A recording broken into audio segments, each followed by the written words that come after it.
Hai sahabat sukses, kembali ketemu dengan saya. Kali ini saya akan membahas topik di mana business owner kok lebih dekat sama temannya, bukan karyawannya. Apa itu benar atau tidak? Yuk, simak selengkapnya setelah yang satu ini.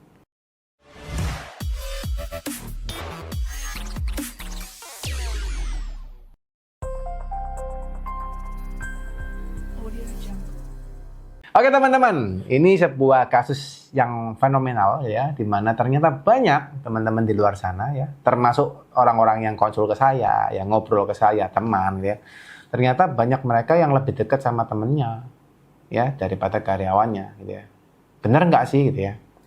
Nah, ini tergantung perspektif masing-masing gitu ya. Cuma yang saya highlight di sini mungkin bisa jadi salah satu idea ya.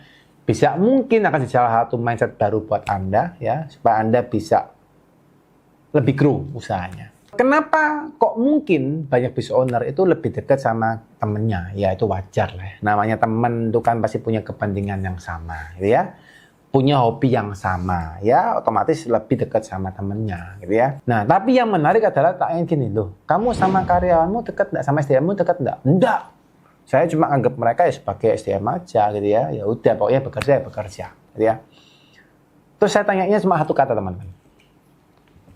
Emang yang ngasilin duit buat kamu itu teman? Ya enggak sih gitu ya. Enggak sih itu ya enggak gitu ya. Maksudnya tidak gitu ya. Ini bahasa Jawanya keluar. Enggak sih. Enggak tahu enggak sih itu bahasa Jawa apa enggak sih ya. Ya enggak sih gitu ya. Yang ngasilin siapa terus? Ya SDM saya, ya karyawan saya. Nah terus kenapa kamu kok lebih dekat sama temenmu? SDM-mu kok nggak dekat gitu ya? Nah dia baru mikir, kan gitu ya. Oh iya ya. Kenapa saya nggak dekat sama SDM saya? Gitu ya? Malah lebih dekat sama teman saya. Ya ini memang nggak salah ya. Memang nggak salah teman-teman ya. Banyak yang seperti itu. Dan mungkin Anda yang lagi nonton hari ini ya, Anda berkata bahwa aku nggak terlalu dekat sama SDM saya ya. Jadi kenapa? Satu, Anda jaim, ya kan? Yang gitu. Kan banyak toh business owner yang jaim gitu ya. Nggak mau deket sama SDM-nya. Takut nanti SDM-nya ngelunjak gitu ya. Takut SDM-nya nggak sopan. Ya itu nggak salah juga gitu ya. Ada juga business owner yang ngerasa ya udah pokoknya SDM ya sebagai alat aja kan gitu. SDM ya SDM. Karyawannya karyawan. Gua mah nggak ngurus gitu ya. Kan mereka tak gaji, saya gaji. Itu juga ada yang berpikiran seperti itu. Ada juga teman-teman yang mereka ngerasanya apa? Mereka ngerasanya, ya, kan ini ya, aku udah baik sama mereka. Ya, tapi kondisinya apa? Nah, ini juga hati-hati nih. Ada mungkin banyak kalian yang ngadepin. Ya. Pertama, Anda berusaha untuk baik sama SDM Anda. Ternyata, di lapangan, SDM Anda, kondisinya ada yang melunjak, ya, ada yang kurang ajar, gitu ya. Ada yang nusuk gitu ya, ada yang nakal, ada yang kompor ya dan sebagainya lah gitu ya. Akhirnya Anda berpikiran, wah percuma lah saya baik sama SDM saya. Toh mereka dibaikin juga nggak ada bagus-bagusnya gitu ya. Terus Anda akhirnya kebaikan yang Anda mau kasih ke SDM Anda hold semua, Anda tahan semua karena Anda merasa seluruh SDM Anda seperti itu dan itu banyak teman-teman pengusaha yang ngalamin ya. Saya pernah tanya sama satu klien kami dulu ya. Nggak ngadakan gathering karyawan gitu ya. Atau misalnya jalan-jalan kan biasanya kalau setiap tahun mungkin ada jalan-jalan gitu ya. Tahu ngomongnya apa gini? Aduh Pak, nggak perlu lah Pak, nggak penting. Loh kenapa nggak penting Pak? Iyalah, sebaik-baiknya kita mereka nggak akan pernah terima kasih. Gitu guys. Ya. Nah, ini lucu yang terjadi. Nah, di kawan yang lain pas dia ngomong kayak gitu juga gitu ya. Saya tanya sama dia. Oh gitu ya Pak ya? Semua karyawan Anda jelek-jelek semua ya Pak ya? Ya, dia ngomong gitu. Iya, semua karyawan saya itu jelek semua Pak. Susah lah, percuma lah ngurusin mereka. Ngomongnya gitu. Terus saya cuma tanya satu kata kan. Pak, boleh nggak sih Pak di list kira-kira karyawan Anda yang jelek, yang benar-benar jelek di kepala Anda berapa orang sih Pak? Ya, anggaplah karyawannya 100 nih. Anggaplah karyawannya 100. Tak tanyain, berapa sih Pak dari 100 orang itu yang jelek Pak? Terus dia pikir, berapa ya? 1, 2, 3. Dia diam teman-teman. Ternyata dia terrealisasi, dia baru sadar bahwa dari 100 orang itu yang jelek cuma 5. Nggak sampai. Ya. Tapi karena 5 orang ini yang mengeneralisir kepalanya dia berkata bahwa seluruh timnya jelek-jelek.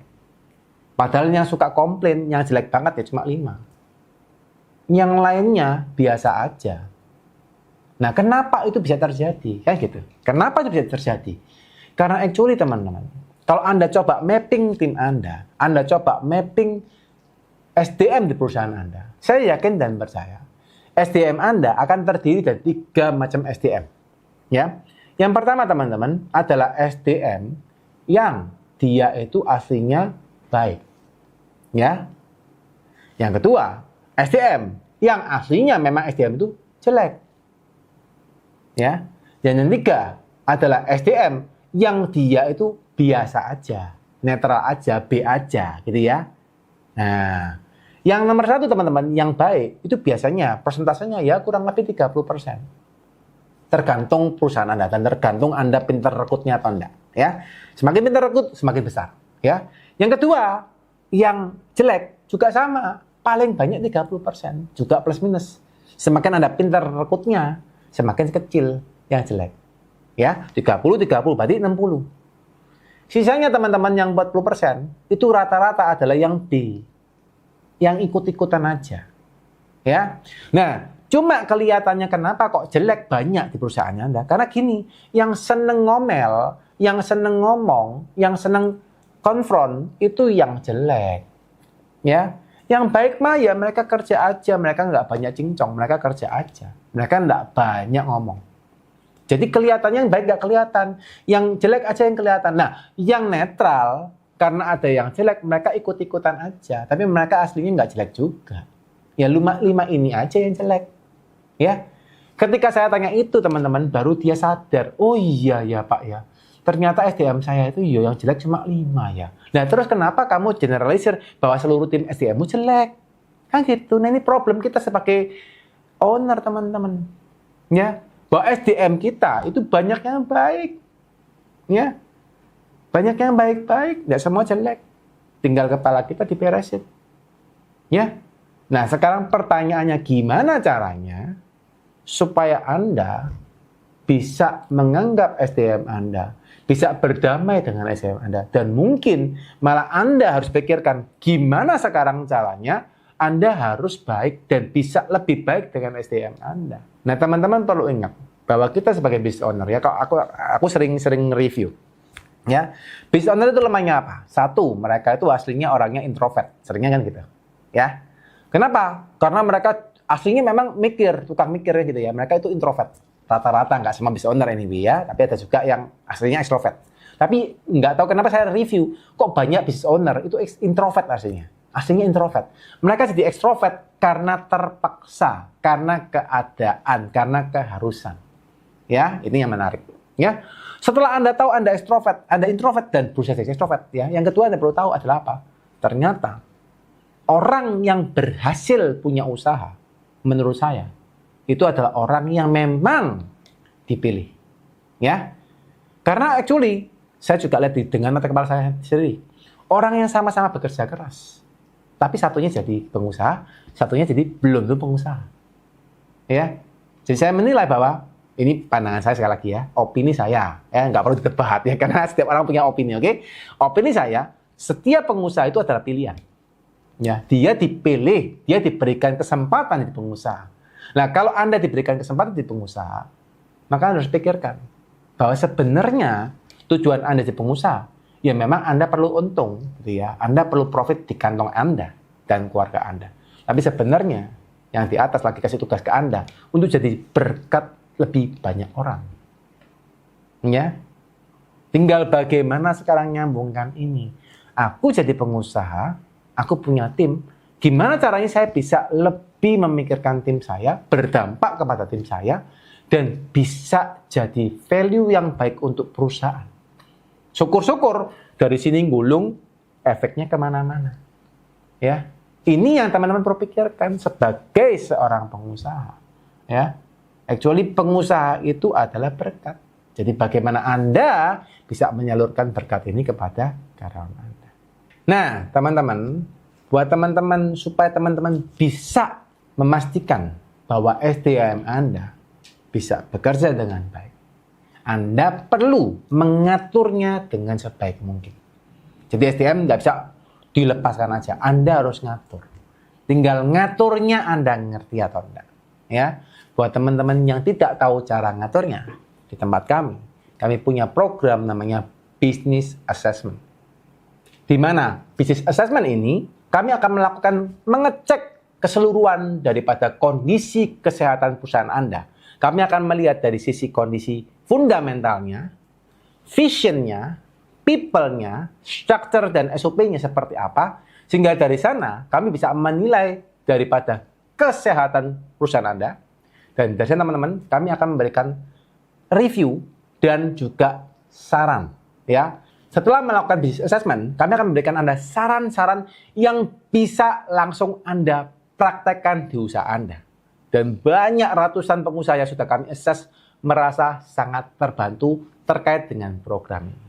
So, buat teman-teman yang kepingin usahanya di-assess, dinilai, dan diberikan saran oleh kami, terutama supaya usaha Anda bisa semakin berkembang, dan besok-besok Anda tidak punya permasalahan di pajak, yuk silakan Anda hubungin kami, lihat link di bawah. Satu informasi buat teman-teman yang nonton video YouTube ini, ya, bagi teman-teman yang melakukan business assessment dengan kami di consulting, dan ternyata misal saja Anda tidak puas dengan hasil assessment daripada tim kami berani garansi, kami akan balikin uang Anda 100%. Ya, kalau Anda memang merasa dari business assessment yang kami lakukan tidak ada manfaatnya, tidak ada value-nya untuk perusahaan Anda. Oke teman-teman, sekian konten yang kami buat. Semoga bermanfaat buat teman-teman ya. Buat teman-teman yang merasa konten ini bermanfaat, silakan di-subscribe, di-share, dan di-like ya. Buat pengen bertanya, silakan juga di kolom komen. Anda tinggal klik komennya. Atau yang pengen dapat respon cepat ya, supaya terbalas, Anda boleh komen di Instagram saya ya. Bukan komen sih, tapi Anda DM di Instagram saya ya. Oke, sekian buat teman-teman. Semoga selalu sukses, happy, usahanya tambah lancar, pajaknya hemat, dan Anda semakin berbahagia ya. Bye-bye.